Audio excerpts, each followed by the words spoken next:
All right, everyone. Thank you for being here. Again, this is Captivate TV. This is our second day of our second week, and we are diving into the topic of marriage and a big topic, a rewarding topic if you tackle it right. And so I'm excited about this. I'm excited about who's on tonight. Da, da, da. I need to. There you go. As you guys know, me and my Zoom skills are less than excellent. So there you go. All right. So tonight, though, we've got Joyce Miles and Gerald Manning, and they're joining us to talk on the topic of marriage. Um, uh-oh. Are you guys there? Audio working? Yes. All right, cool. Yeah, we're here. Wonderful. And then, I was cracking up earlier. This is why we go ahead of time and make sure things are straight on every call because I already know myself and you guys know. I feel like on every personal live that I do through Facebook, I end up sounding like I am extremely old and have no idea what a computer is. So it's unfortunate, but there you have it.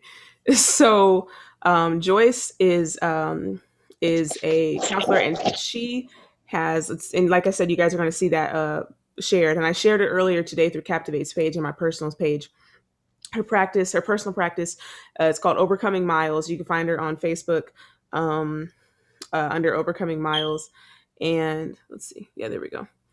And she's starting her practice up again. You said in January, correct? That is the plan. Yeah, yeah, that part, the plan part is great. And so she's here sharing with us tonight on this topic. And then I've also got Gerald Manning. You're currently studying in social psychology at University of Massachusetts, correct? Correct. Awesome sauce. Dad of three, life coach, mentor, and also an elder, minister of the gospel.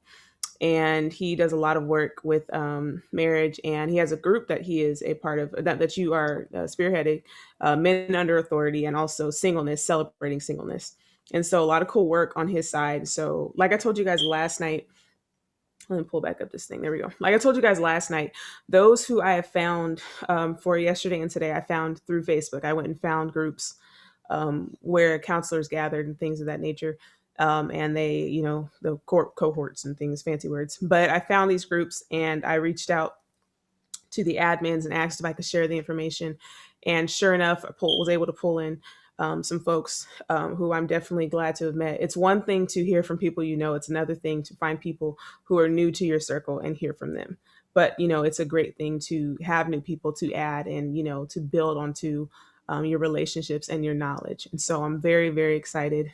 My word, very excited to have them here and sharing on this topic.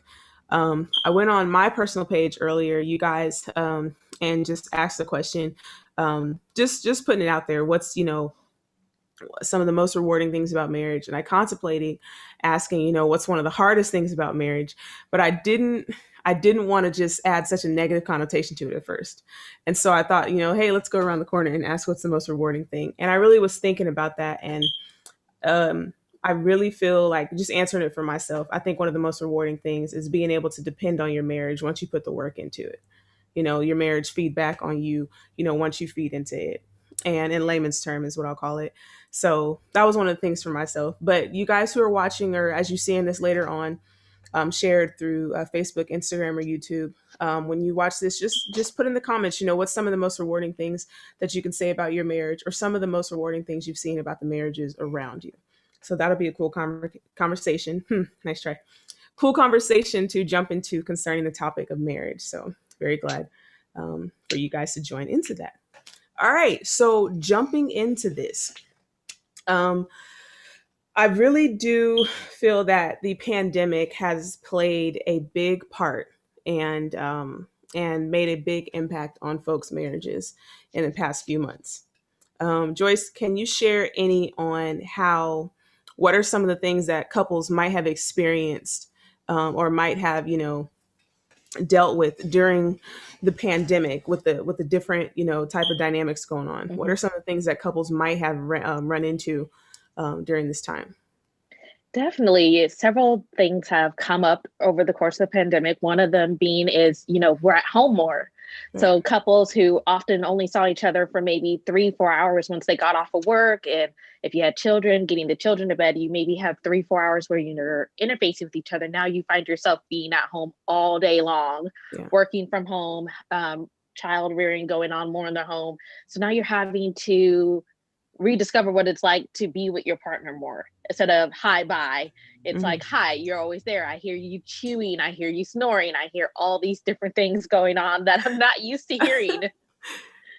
Oh So man. definitely that's been one of the big things, is just rediscovering what it means to be with somebody for Mhm. extended periods of time. And then of course also the finances. With the pandemic going on, finances have become even bigger of a topic. Right. What is important for us to spend money on? What are we going to step back and save? And Mhm. things such as that. So those are two of the biggest things I've seen. Gerald, what about you? Have you come across any other things, either to reciprocate what she's saying, Joyce is saying, or to add anything else to that? What I've seen and from the work I'm doing deals with how trauma, when left in close proximity, um, and when left untouched or undealt with, Hmm. starts to amplify and magnify. Hmm. So you're seeing that couples who've had issues that life has kept them busy, so Right. they really haven't had an opportunity to fully get into it and deal with it. Now that you're in isolation, so for the first 2 months or 3 months of the lockdown, where most people were not going to work, they were 100% remote from home.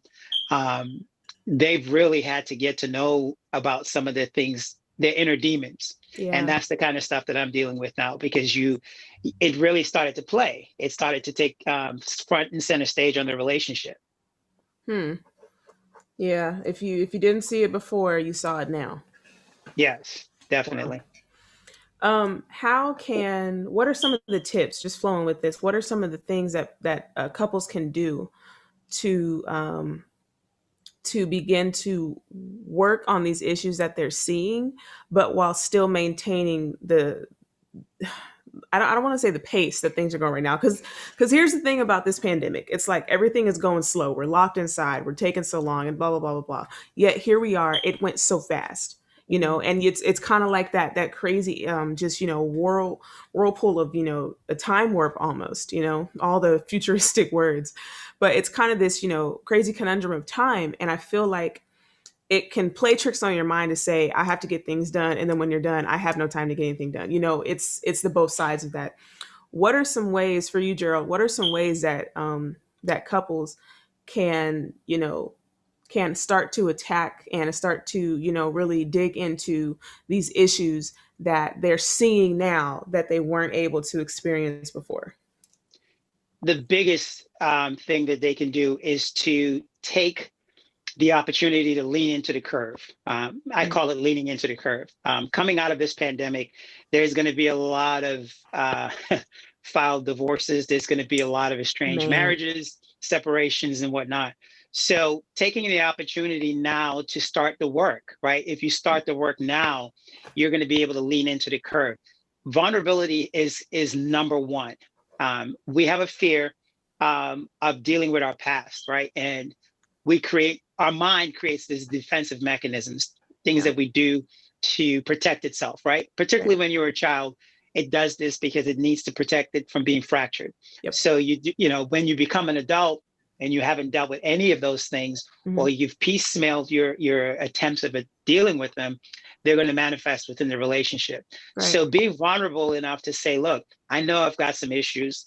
I can pretty much say I'm broken. So let's start talking about these. Let's bring these to the table and Hmm. do the work. So every time you're triggered, you sit and you trace that trigger Right. back to the initial trauma, right? That's the work that we should be doing now that we have the time. Because when Hmm. you back to that 9 to 5 and you back to that grind, grab the kids, pick up lunch, pick up dinner, do this, feed the dog, walk the dog, you won't have time to do this work, Right. right? So instead of being annoyed with this person that's in your face all the time, now is the time to say, okay, let's spend this time to lean into the curve, and let's see how far ahead we can get into this, right? And for many, they're going to require counseling. They're going to require counseling to unpack everything that they're starting to note and start to be, consciously and intentionally taking note of, right? So you said something to me and it triggered me. Why did it trigger you?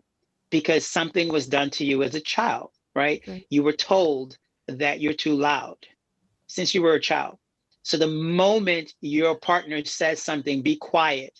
It's not the tonality, it's not necessarily the words that they said, but because it's linked to something way in your past, it sets you off, or it makes you regress. You shut down. Right. And this is what the partners need to do, even if one is identifying it for the other. Hey, listen, yesterday, my apologies. I'm really, really sorry. I said something to you and I noticed it made you shut down. Can we talk about it? Right. This is the perfect opportunity, because anything other than this, we're going to come out of this pandemic with, numbers skyrocketing in the wrong direction. I am not looking forward to that. Like, when I tell you, I'm 30, my husband's 31. We've been married 5.5 years. It'll be 6 years in February. And when we run into other couples our age and who have been married in the same amount of time, we're really excited because you hear so much about marriages that are failing, marriages, you hear about the foolishness or the infidelity before you hear about the success of the marriage. And it can be disheartening when you really just take all that in. And so to know that there is going to be this period coming to where it's like anything that was there is about to be amplified it's kind of disheartening. But, I know that there are those who are fighting for marriage. It's just, this is a different battlefield. This past few months has been a different battlefield. I think the pandemic has exposed not only America to itself, but if your relationship had issues prior to the pandemic, you better believe it was magnified during the pandemic, right? So it literally took all the garb and decoration and everything else. It just ripped all the ribbons right off of it and exposed everything for what it was. And we need to accept the ugly fact of what it is, right? Not many people had a perfect childhood, if any at all, right? We've all grown up in some form of dysfunction. And that dysfunction plays on your character and your identity. It forms you because it happens at your formative ages, right? So it forms your character, forms your identity, who you become, how you treat women, how you treat men, how you think about relationship, how you think about sex, how you think about marriage, right? Commitments. What's a commitment? What's not a commitment? How long can I stay? Is it required? Do I wait till the kids get older, or should I just bail right now? So all of these things play into it. So if we're not taking that opportunity to get ahead, be preemptive and say, I recognize that there's work that needs to be done here, or that I have issues, or I'm broken in a certain way, but I want to do the work to get better. I don't want to be here, right? And we need to be vulnerable to that. Men have a really difficult time doing that, really, really, really difficult time. And it's something that I've worked with a lot of the guys in my group to try and, get that word out, to tell them that vulnerability is a superpower. It is a superpower. It's not a weakness. Right? The more vulnerable you are, the more sensitive you are to your own emotions and your own feelings and to the true you. And when you're able to do that, that brings about a level of humility that opens so many doors for you, right? It opens so many doors.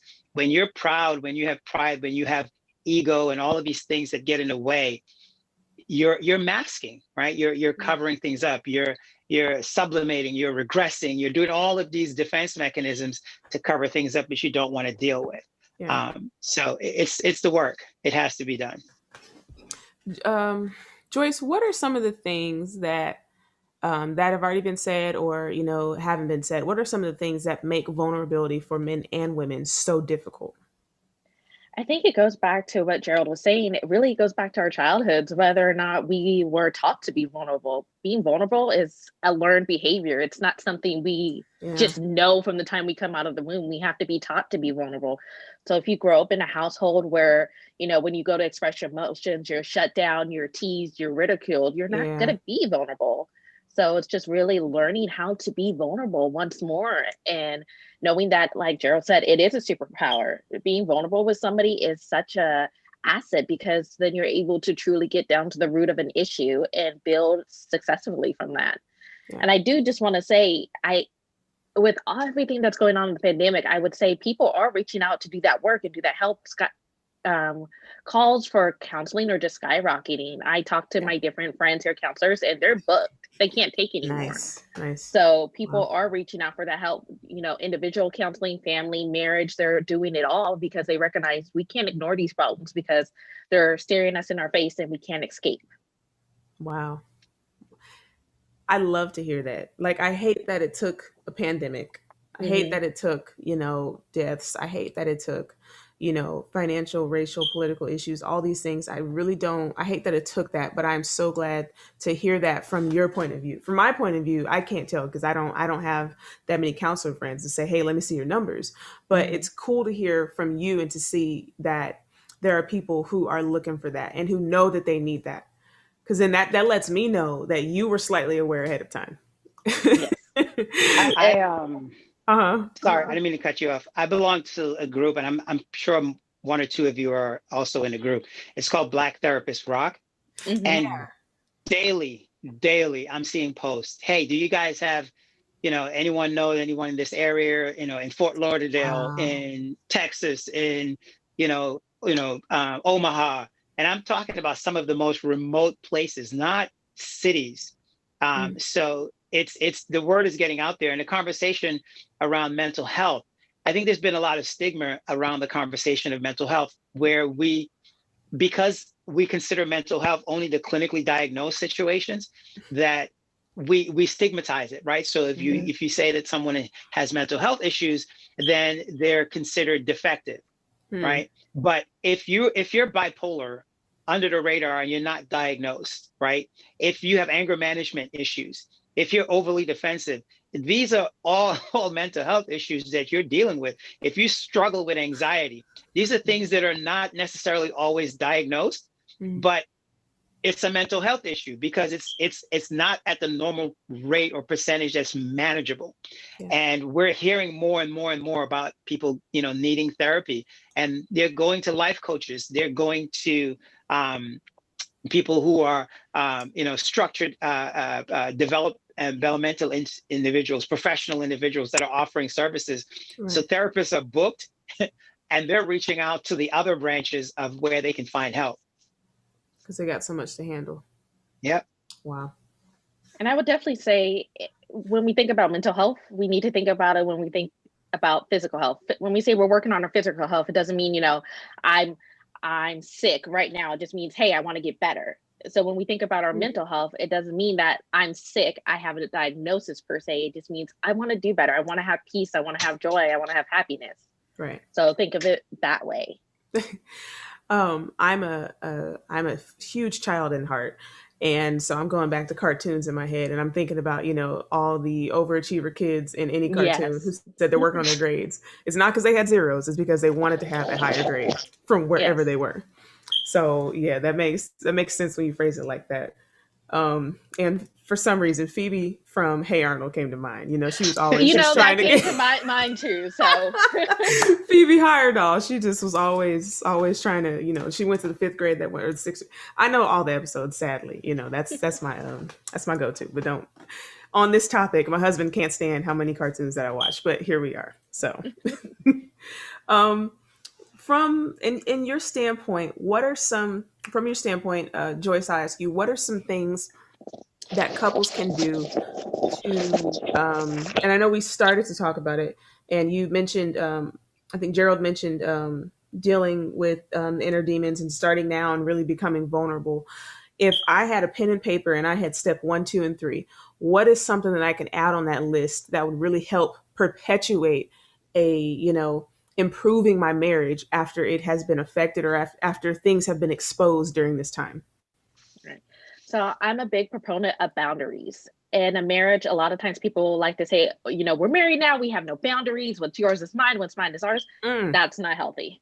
We still need to have emotional boundaries and respect those boundaries and say, I'm processing something right now. I need you to respect the boundary. And once I process it, I will come to you and talk to you about it. Wow. Or, as a couple, have boundaries when it comes to your family and friends. Say, you know, this is what stays in our couple circle, and it doesn't go outside of our couple circle unless, you know, we're talking to our spiritual advisors or our counselor, or, you know, sometimes you Wow. have that older couple who's helping guide you, instead of, you know, we get into a fight and it's posted all over Facebook. Everybody knows we got into a fight.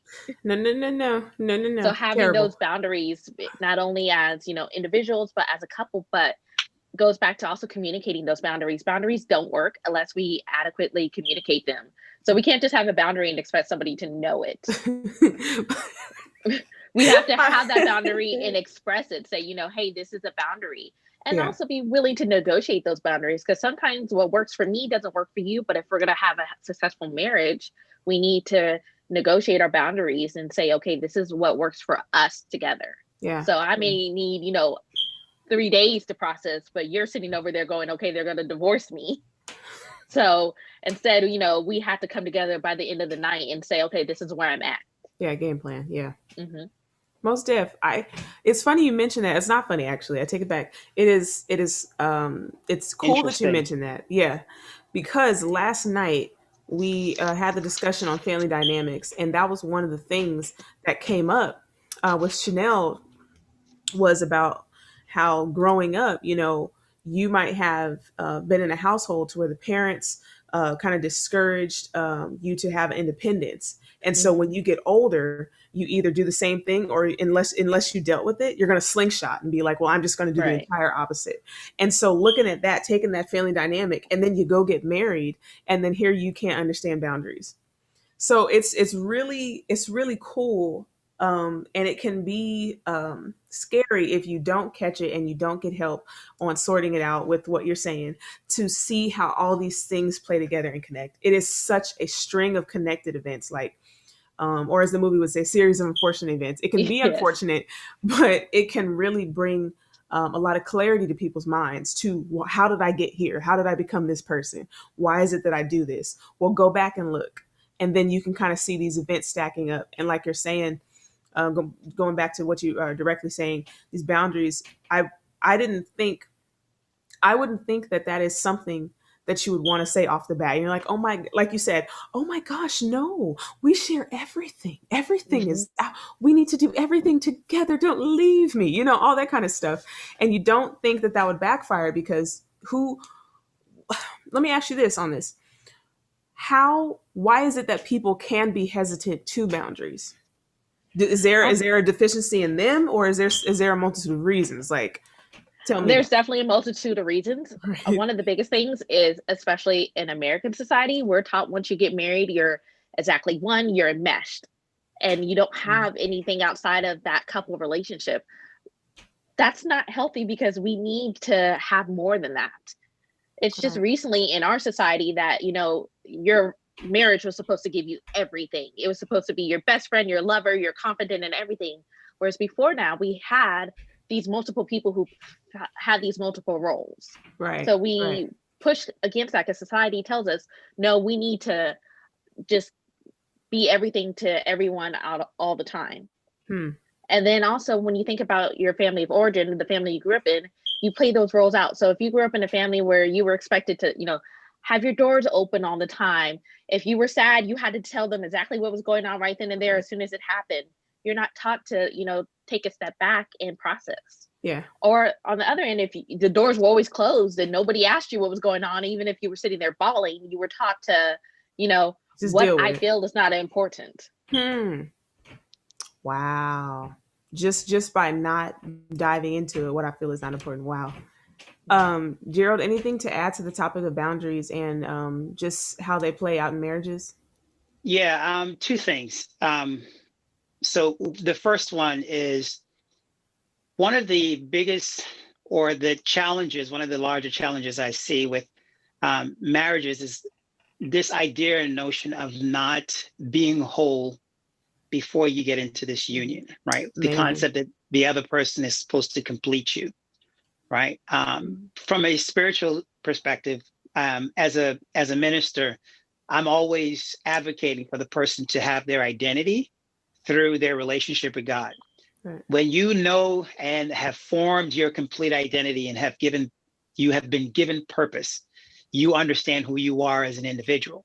Marriages fall into this codependency trap where the other person defines them or the marriage defines them. So as a husband, you're defined as father and husband. You're no longer Carl. You're no longer that dude that had all of these ambitions, all of these skill sets and these things that he brought to the table. You're now just husband or father. That's it. Right. Right. And the same thing for the wife, where she's now mother, homemaker, caretaker, and wife. She's no longer, Jill, who had all of these different skill sets, went to college, graduated from college, master's degree. And now all of that is gone because she went into a marriage thinking that the marriage was going to complete her. And they lost their identity. And then what happens when you reach your mid-30s? There comes this idea and notion that there's some complacency in the relationship, right? Familiarity breeds contempt. And you start, wait a minute, what's going on here? And the kids are growing, they're in high school, they're more independent. So now you're left to face who you are and you don't like what you see. And when you don't like what you see, the first person that comes and tells you and reminds you about who you were is the first person you end up having an affair with. Because this person is no longer, the person that you were married to is no longer intriguing, is no longer compelling, is no longer, tingling or stimulating your intellect, right? Because familiarity breeds contempt. It's the same person every day doing the same thing in the same routine. And then the first person that comes and reminds you of this person that you were 15 years ago, 20 years ago, all of a sudden you're like, What and a next great thing idea. you know, right. Oh yeah, really? I used to play squash all the time. You want to play? And you end up playing squash. And then guess what? The enemy provides the opportunity. And then that's it. It's a wrap. Business trip together and it's over, It's right? done deal. Yeah. Walks in the door. The other thing I wanted to mention was one of the things I think couples or individuals need to do is to start journaling. I can tell Together you or separate? Separate. Okay. Well, boundaries, yes. Yeah. And then they can obviously talk about it, talk about what they've journaled. Some they might keep private, or some, if they feel comfortable enough that the other person will understand them and not judge them, they can share. I could tell you that had I not done that when I went through my separation, going through my divorce, I would not have known the different emotional states that I went through. So now I can talk to it. I can help you. I know what stage you're at. I literally went through and I was writing down and I went back and I was reading my notes, getting up in the morning, getting the kids ready, taking them to the bus stop, and then walking home from the bus stop in tears, crying because, the marriage is going down the tubes and we're separated, right? And I literally, and I wrote it down and I want to read them out to you real quick. Heck yeah. So the first stage I went through was shock. All right. So you're shocked that this person has come to you that you spent a great portion of your life with, 18 years, 15 years, 20 years, whatever. And they just told you that they want out. Right. So you're in shock. Then you go into fear because now you're fearful that other people are going to find out what's going to happen when the word gets out. Then you go into depression. And that's a phase that if you're not careful, you can get stuck in real deep. Then you go into insecurity, especially if that person moves on, right? You're now left in a place where I'm not moved on. My life is still, in the trenches, and you're watching, you're like, what's going on over there, what she's doing or what he's doing. Yeah. Then you go through regrets. You're regretting the mistakes you made and you're regretting the stage of where you are, right? You had a house, you had a home, you had a family, drove 2 cars, you drive in the driveway, you came home. Now you're looking at all of that is about to be gone. It's going to be gone. Then you get into that phase of anger and you get angry now because now that you've gone through the regret and you're sobbed through that, now you're angry that you have caused it, or now you start blaming the other person. Then you get into jealousy, right? Jealousy is a dangerous stage too. Then you go into loneliness because you're not ready, or you don't want to be ready. You still want to hold on to something. So you're mourning it. So you go into loneliness. Then you go into apathy. That's when you don't care. You're all set. I don't really care at this point. You don't care about work. You get up. You don't care if you take a shower. You don't really care. But the best stage of all of them is if you've processed all of these emotions, and you can't skip them, because if you try to skip them, you end up going back and going through it. Yeah. It's compassion. When you've reached the stage of compassion, you have dealt with your emotions. You've dealt with everything, right? And you started to do the work, and now you're getting some relief. And when you reach compassion, now you can look at the other person and not hate them. Now you Right. can look at yourself in the mirror and not hate yourself, not blame yourself, not have guilt, right? And that's the stage I think everyone needs to get to. But it's not a stage, it's you can achieve that stage without doing the work, right? So journaling is very, very important. It doesn't matter if you're going through the separation, if you're having trials within the marriage, journal them. So you can sit back and see where your mind was, because it's Right. amazing. It's, as you know, we've all said it, writing is cathartic, right? You Yes. go back and you start listening to your words, and you start listening to your emotions. Where was I? What was I thinking? How was I feeling? Why did I feel that way? And then you start to uncover your real emotions, because we Yeah. mask everything, we hide everything. I'm okay. Hey, God bless you. Highly favored. You're happy, Oh. and you're falling apart inside, literally falling apart inside, Yeah. right? And if you look at pictures during that any period of time where your marriage struggled, you know exactly what you were feeling on that day. Yeah.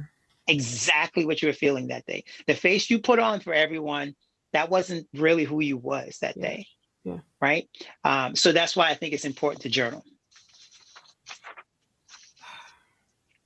When I tell you, as you were reading that and as you were, going into that, I started to journal as well, just because my little poor emotions couldn't handle myself sometimes. And when I tell you, you are spot on that when you see a picture or you see that thing, your mind will go back to that, but then it's like your body will assume the same position. And, Mm-hmm. hey, let's all go Mm-hmm. back. Like how they'll talk about your senses are one of the most like your senses can take you back further than you would ever like imagine. I remember there's one Yep. soap that I smell, and if I smell that, I remember preschool. Like who remembers preschool like that? Mm-hmm. But the fact is, your senses are connected to that so much. So if you smell her perfume, or if you see this, or like you're saying these things, it'll trigger that. Yep. And you're definitely right. And let me ask you just a personal question. How Mm-hmm. was it as a man to journal? Because I really feel like that is, as you said before, with the group of men that you're working with, vulnerability is very difficult, can be difficult for men. But as yourself, how was that going into that? Was it an easy thing for you, or were there kind of some reservations, or was it a thing you had to push yourself to do? I did it because I didn't want to lose my mind. To be honest, That's it, that's why man. I did it. I was losing my mind. And I was Wow. like, listen, if I'm going to go, they're going to have to read about why I lost it. They're going to have to know what I was thinking for real. So, Print this. yeah, they're going to have to print this, because I don't want anybody else to go through this, right? I want somebody Wow. else to be, if I have to, suffer trial and trauma, I want someone else to Yeah. gain victory and freedom. And that Yeah. really was my purpose, because I couldn't, like you said, you can't handle the emotion. I'm generally an emotional type of guy. Not all guys are going to be emotional, Hmm. but Yeah. even the strongest guy, the biggest, strongest guy, Yeah. that I'm not talking about physically, right? The stoic type don't talk. They don't say, you can't reach them. Their emotions are void. Those men, when they're left by themselves, the Bible says, when you're left to your own reprobate mind, Yeah. your mind will take you places that you should never go, right? And it's obviously it's the enemy that's going to influence you by saying and whispering sweet nothings into your ear. I could remember during that time, I went through several pairs of headphones. And I did that because I was trying to sleep, and I couldn't sleep because my thoughts were just going, going, going, Wow. going, going. So I was trying to drown out my thoughts. I went through all sorts of noise cancellation headphones, pair after pair after pair, trying to find one that will help me drown out my thoughts.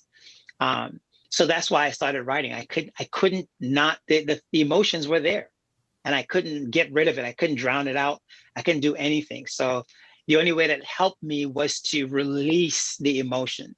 Yeah. And I would write fervently. I'm like, oh, my, I feel so this, and I'm at the bottom of this. And I would be honest about how I felt about my feelings. Yeah. And that really, really helped me to identify the different stages that I went through, and if I didn't do that work, I would be at a disadvantage trying to help men today kind of parse through this process. Yeah. Whether it's, my goal is to help them before they get to this stage of separation and divorce. That's really what it is. What I went through was so heartbreaking. I never wish that on anyone. It's literally, a tearing apart. If you've ever seen a laminate countertop, right? The old school vinyl laminate countertops, not that fancy stuff they got now, like Korean and granite and all that stuff. No. That particle board with the laminate that went over the edge. Come on. Yeah. If you've ever pulled a piece, that corner where it had the chip where it's already peeling up. Yeah, and you try to peel it, and it splinters and smashes. It's not a clean break, right? And that's what marriage is. It's not a clean break. It's painful. It's heartbreaking. And if I could spare someone that experience, I'm all in. And that's what I'm. My goal and passion in life is to help individuals, men particularly, but also women through the different groups that I lead to become whole as a person before they get into a relationship. And for those that are already in relationships, how do you navigate that? One of the things people have to remember is that love is not it's not an emotion, right? It's a choice. It's a state of being. If you think that love is an emotion, you're at a disadvantage, right? Emotions and feelings come and go. They go up and down with the rain and the sun and the moon and the stars. They move. Love is commitment. Love is obligation. Love is, the choice you've made. This is where I'm at. I'm here. I'm in it, right? That's why the vows say, till death do you part. It's not, until you get sad. It's not until you get angry. That's not what the vows say. It's a commitment. Yeah. Right. And I think the idea that a lot of people have is that divorce is an option. It should never be an option. Right. Why isn't marriage counseling or pre-marriage counseling 6 months of it to a year of it before you get married? Why isn't that on the table? Right? That should be on the table. And then after the first 2 or 3 years of that marriage should be, spot checks, what's happening, what's going on. Because the person that you were courting and dating, when you get married and you live with that person, you start to see things saying, who this? Who is you? Pull the curtains back. Let me call your mama, because I don't know who you are. Yeah, man. Right? I do the this who. Person is different. Right. So, we need that continual work. And I think that's the key part. And then when you add the idea of, the conversation about this idea of being mentally stable, right? These things play a big part, a huge part, right? A huge part in marriages.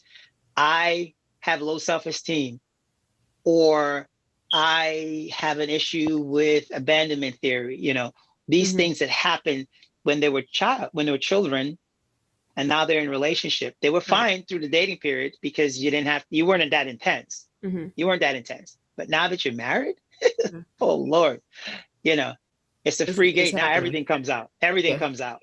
All of the fears, all of the issues come right out. And if we're not dealing with these things beforehand through marriage counseling, because if you go to a proper marriage counselor and the right questions are asked, they can see the signs, they can see the triggers, they can see the things that happen beforehand, right? Any house that has a leak, where you find the leak is not the source of the leak, correct? So if you're in the living room and there's leaking in the living room, when the roofer comes out, he's going to find a leak starting at the garage, right? It has traveled through a fissure all the way into the living room. Yeah, I got to trace that sucker. Dripping. Yes, where that dripping is where the trigger is happening, right? Where that trauma is manifesting within the relationship.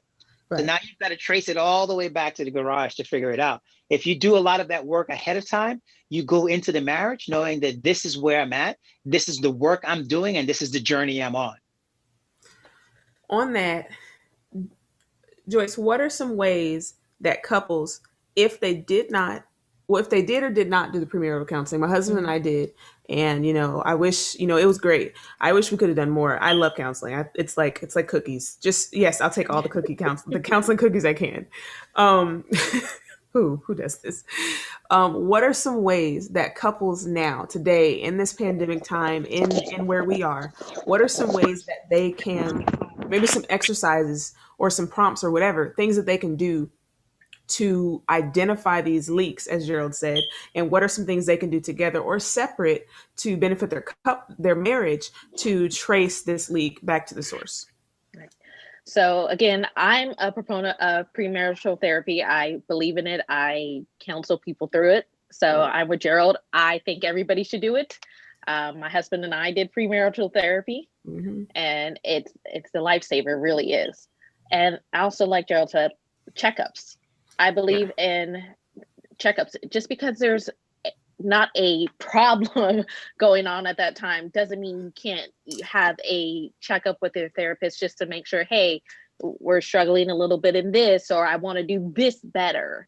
So definitely reaching out, and maybe that same therapist you saw for premarital, or if you didn't do premarital, or if you moved, finding a new therapist and just going, hey, we just want to do relationship checkups. Yeah. Okay. I'm also a big proponent of bibliotherapy, reading, and reading the same book as your partner. There's a lot of good books out there that can help with that. And they're made for people to work through by themselves. So shameless plug. Hey, we do that. Yes, sir. But they're made for people to work through by themselves and or take into therapy with them. One of the ones I love is over our love languages. So discovering what your love language is. Yeah. Yeah. And that's a great book. Yes, when I work with couples in premarital therapy, I require it to be read, because a lot of times the way I'm showing you love is not the way you receive love. So you're like, they don't care about me. They're not doing the things I need them to do. Yes. But really it's like you're showing them the love. So I'm a big acts of service. That's my love language. Please go wash the dishes, take out the trash, go fill up my car, do something for me.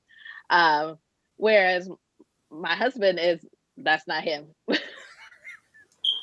So do something for me. It's cool, but I mean, I don't get it. It's so him having to learn my love language and me having to learn his, which is quality time.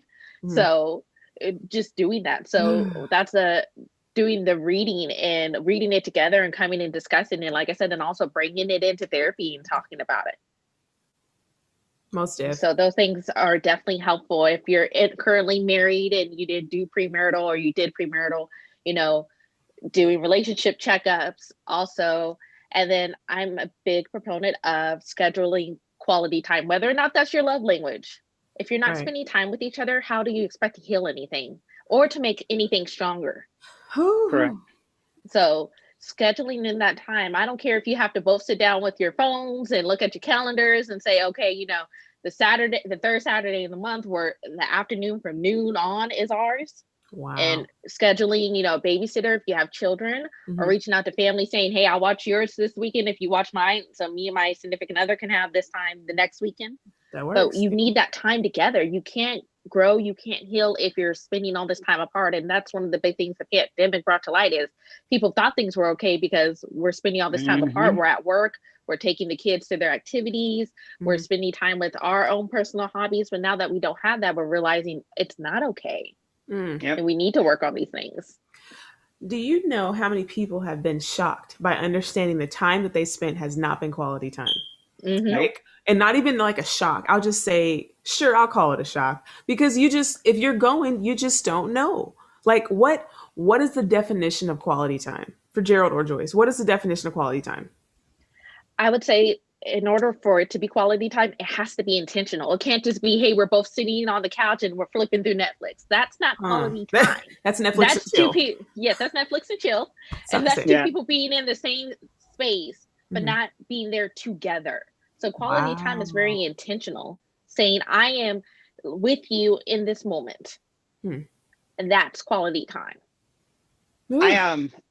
I quality time, I think, it also involves going to a place where you're not sometimes comfortable, right?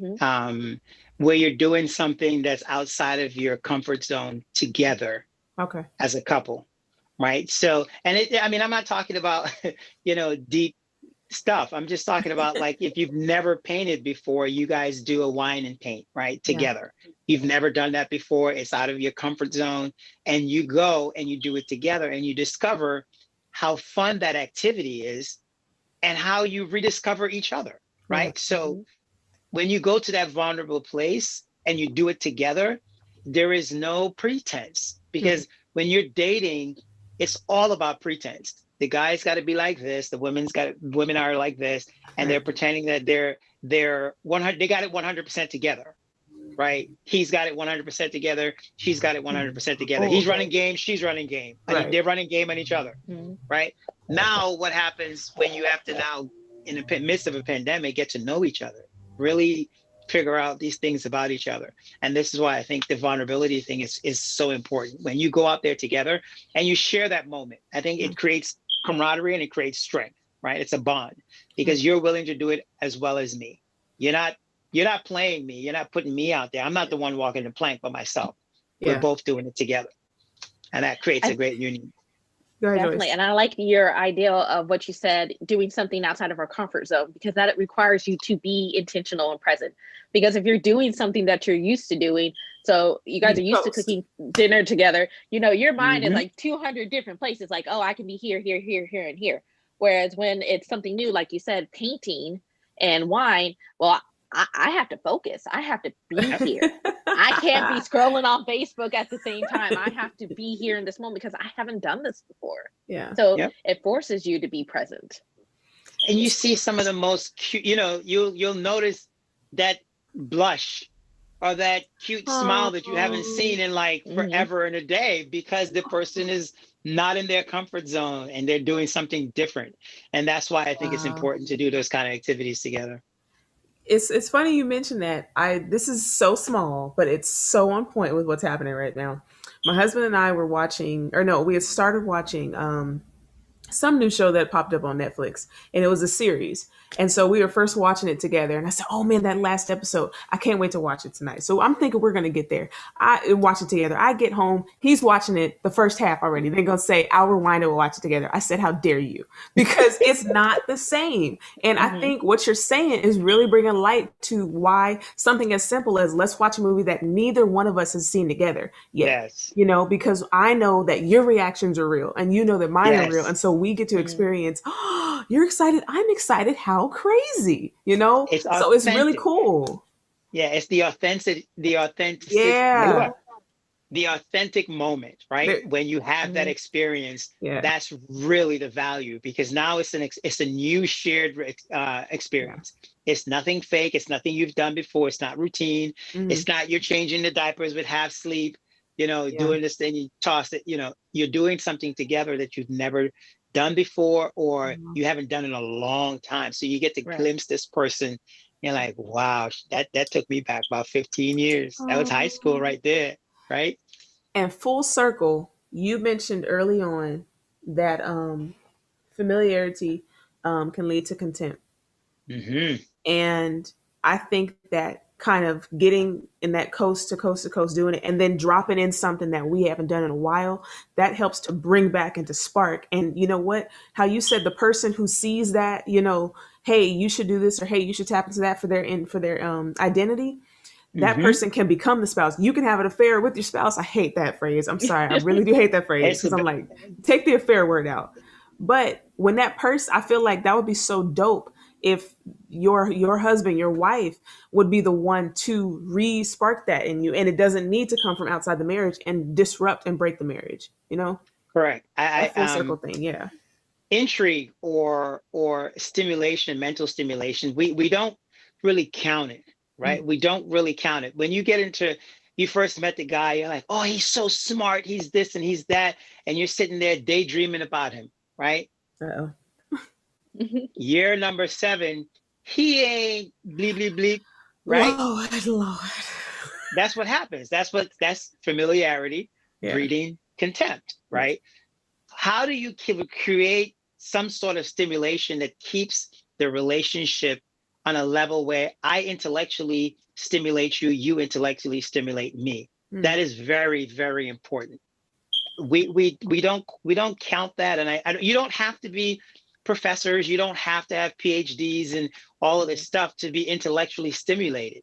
Right. It's just about carrying on a conversation that you mean, oh, you're engaged in this conversation, right? Particularly if you have a social life. If you go out socially and you two, or you don't feel like that person opened their mouth, they're going to embarrass you, right? In a conversation. That's what I'm talking about, right? Yeah. So it's being able to stay in that loop, as you're saying, where you're introducing things that will put the spark right back in there and keep it going.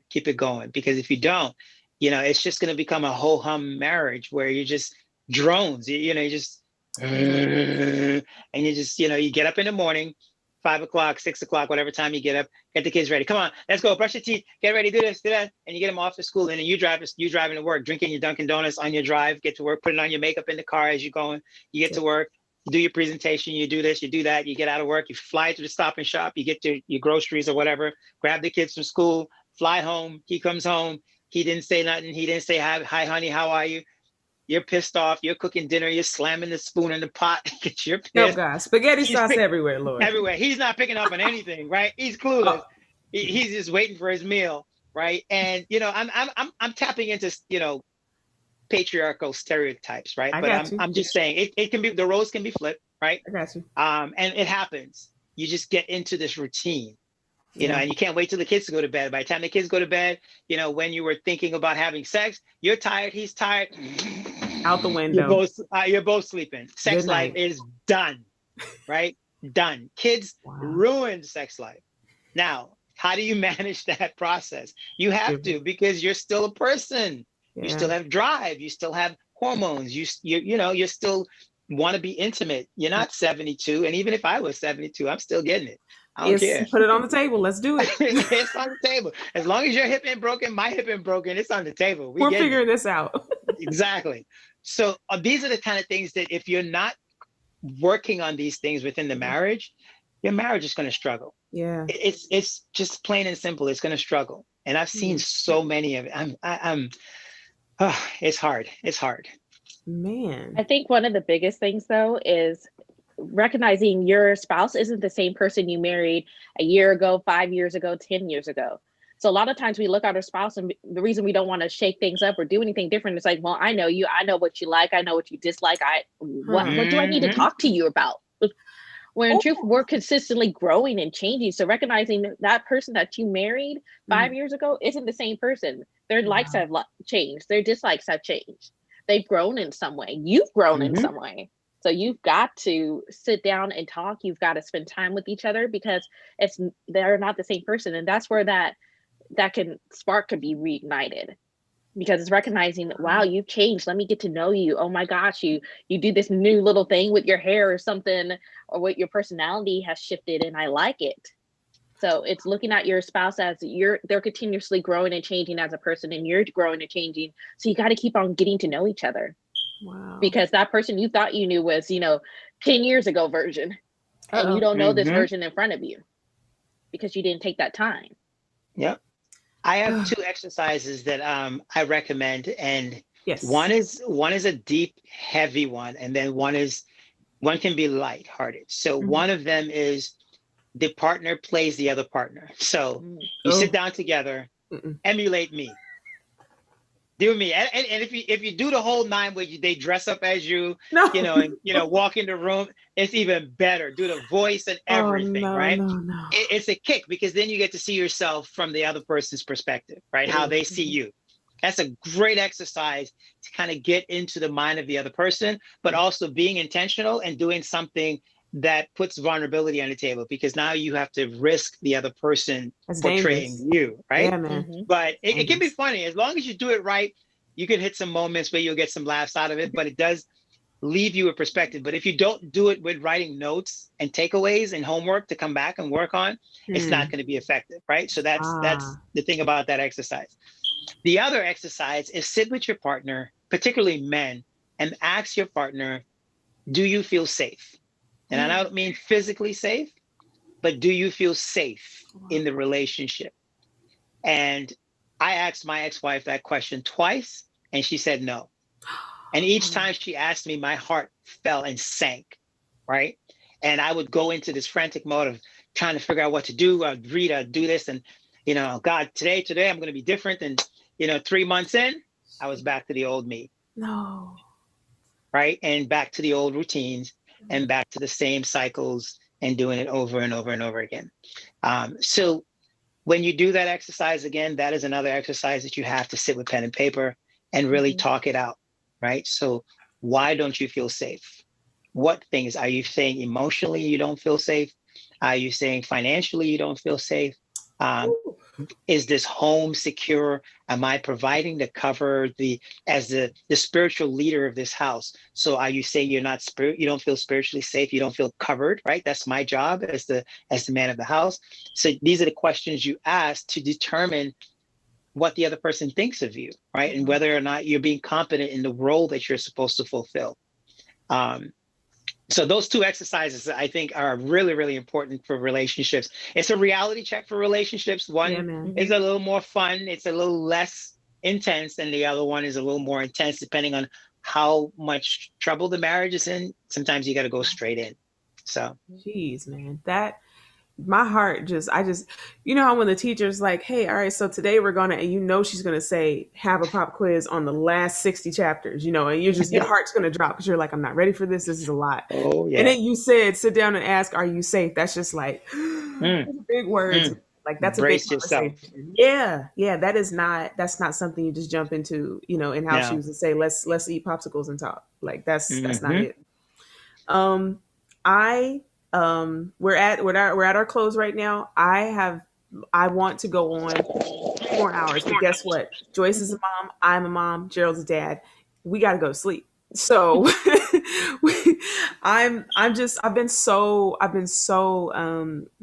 blessed to have heard from you guys, to hear from your knowledge, heard from your experience, and to really take in all these things for myself. If this only goes to me, I'm good, but I know that this is something that's going to be shared with those who are seeing it through Captivate's page, my personal page, Captivate, YouTube, Instagram, all the things, through you all's page, wherever it's been shared, this information is going to go out. And I know that it doesn't have to be a million. I know at least one person, at least one marriage is going to be able to be like super, super benefited just from this video and just from taking away a few nuggets from what you guys have brought tonight. So kudos to you. Thank you so much for sharing. Thank you for giving us the opportunity. Words? Heck yes. Yeah. Any last words from you, Joyce? Any last words? I would just say sit down and talk. Just talk. And share something that day that brought you joy, and share something that day that ticked you off, and use that as a springboard. And from there, you guys will go forward. Wow, something brought you joy, something ticked you off. Guys, I've been writing notes. Just so you know, this is my life from tonight. so I mean, we're good to go. Gerald, any last words for you, my friend? Yeah, I have a shameless plug. I wish this book was my book, but Come I on, can tell shameless you, plug. this book has turned lives around. I don't recall a person that I've given this book to that have read this book that haven't had a wonderful testimony about how it has helped them to go back and do the work through their childhood, or has requested another copy and said, look, I need to give one to my brother, or I need to give one to my mother, because our relationship is strained and I can't talk to her, but I know if she reads this book, it's gonna do some things. I did a series on my both of my groups. It was called Traumas to Triggers. Okay. And right at the end of the series, right before the series was done, it was a 4-week series. I came across this book, and I went into an 8-week series with this book after that. Wow. Dealing with the 8 most critical chapters in this book. That, oh my goodness, the stuff that this book will make you do You're going to cry. There's no laughter. There's just a roller coaster of emotions. Wow. You're going to get angry. You're going to cry. You're going to cuss, and you're going to ask God for forgiveness. You're going to do a lot of things because it makes you confront yourself. It makes you see yourself through a mirror. Cool. And really deal with some things that you haven't dealt with, and deal with some things that you forgot or you've repressed so far back. Right. This book is a phenomenal book. I was doing a fundraiser on Facebook just to raise money to give this book away to people who couldn't afford it. Wow. It's an awesome, awesome book. It's a must read if you're an adult. Let me just put it that way. If you're 30 and over, you have baggage, period. It's right? Standard. Package. It's standard package because, and I'm going to say it, I'm a Christian, and because sin has entered the world, you're going to have baggage. There's no such thing as a perfect home that you've grown up in, right? Yeah. And even if you have your great parents, you've had an environment that was shaped in you, right? So even if your home life was great, your school life, you were bullied, or you were dealing with racism, institutionalized racism, something that you dealt with that has jilted you or you didn't fully process, and you've kind of carried that baggage for years. And this book has great tools to help you unpack that. Right. And when you unpack that, how do you gain healing? Right? Yeah. You have to separate yourself from your past. And what the enemy does, and when I say the enemy, for us in the Christian community, I'm talking about the devil, nobody else. Him and only. Him and only. So what he does is he comes to you as a child.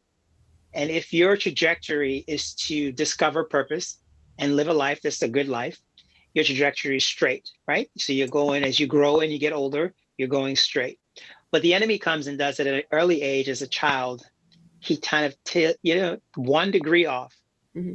And in 5 years, you start going further and further and further. So when you turn 15, when you turn 25, when you turn 35, when you turn 45 and 50 and 60, you're so far away from where you're supposed to be, which is purpose. Yeah. And all he had to do was to take you off 1 degree as a child. Yeah. 1 degree. Skew it off, yeah. Skew it off 1 degree. And every 5 or 10 years, the same thing we were talking about, every 10 years or 5 years, you're a different person, right? You've accumulated different experiences in your life that have given you different perspectives and have changed who you are as a person. Wow. So the same way, every 5 to 10 years, you've accumulated trauma, right? And unaddressed trauma gets worse. Yeah. Worse. It doesn't go away. It just gets worse. That's why people who are in their 50s, there's something that happened, like you said, a smell, a taste, a sound, or a thing makes them remember of some sort of sexual molestation they had when they were 6. Mm-hmm. You're in your 50s. You've hit that so far back in your mind. But guess what? You weren't able to become fully intimate with your husband. You didn't know why. You had no clue. But you've repressed this thing so far and you never dealt with it. Right. Right. And you struggled in your marriage. It could have cost you your marriage. You could have gotten divorced. And that's really what this book does. It makes you do that hard work and really start digging into your past and understanding how the trauma is associated. What was the entry point of that trauma that came into your life? And then identify fissures. Because when the trauma comes into your life, it doesn't stay there. Right. So when that break point happens, it creates fissures and then it goes. So now you have multiple small traumas and you have to start working on all of them. And they're triggers, right? So, well, that book will be posted on Captvate's page. That sounds like a necessary item. Must read. To piggyback on that, a lot of communication was mentioned tonight. You'll see you can head back to our first discussion with Trisha Lewis. That was on communication. So she has some great talks and tips on that for you guys who need to get into communication this week with your significant other, with your family members, whatever the case may be. Our second night was on forgiveness with Dr. Rodney Hogue. And I asked him, just so you know, oh, no, you have to go hear him. He's so dope. And he has a book on forgiveness just straight off. And you're gonna love that book. I need that book. Hold up though. I asked him, I was like, how do you know that you haven't forgiven someone? He was like, if you look at that person and you get mad, you haven't forgiven them. And I was just Please. like, oh, snap. Like, I have a lot of unforgiveness in my heart because I just look at a few people. I'm just like, you suck. I don't like you. You irritate me. Right? I'm just like, man, Cross-eyed. yeah. Cross-eyed. So that's the whole point of these videos, guys, to go back and to do the research on for yourself and to pull these strings together and make it work for your life. So for those of you who are married couples, those of you who were married, those of you who are trying to stay married during the pandemic, check out this information. Learn how to communicate. If you think you know how to communicate, stop it. Just go back, learn how to communicate. If you think you've forgiven your husband or your wife, stop it. Just go back, relearn how to forgive. All these Mhm. things, it's okay. And like Joyce and Gerald were saying tonight, you are new people. You are turning into new people every day. Something's making you change. Changes are going to happen. Sorry, I don't want to do that. Changes are going to happen, so just be okay with changing, but also be okay with what can I do to support the change and then still build a healthy life and healthy marriage and healthy family dynamics from yesterday to all these topics. So yeah, guys, thank you so much for watching. Joyce, Gerald, thank you guys so much for sharing. I'm hyped, so that's that. Thank you. So excited about it. Tomorrow night is our last night for this week, and it is going to be on depression and suicide. Unfortunate topic, but it is so big during the holiday season, and I'm sure, unfortunately, that it is going to be even more significant because of the pandemic and everything else that surrounds it. And then after that will be our last week. Next week on Monday, Tuesday, and Wednesday, we'll be having on Monday goal setting, Tuesday becoming well, and on Wednesday, our last day, and right before New Year's, everybody get brand new, we're going to have intentional living. And more than anything, before we set diets, before we do anything else, before we say, I'm going to do this, it has to be a thing of, is it really going to happen? Let's make sure we're doing intentional living. So all those guests are lined up. I'm super hyped, as you guys already know. And my favorite word, I'm excited. So stay tuned, Captivate TV. I promise you, any and everything that we bring is going to be worth your time. So you guys have a great evening. You guys will see videos and updates coming, and you'll see the information for Joyce and Gerald, so you can check out their work as well. Guys, take care and peace out. God bless you all. Bye. All right.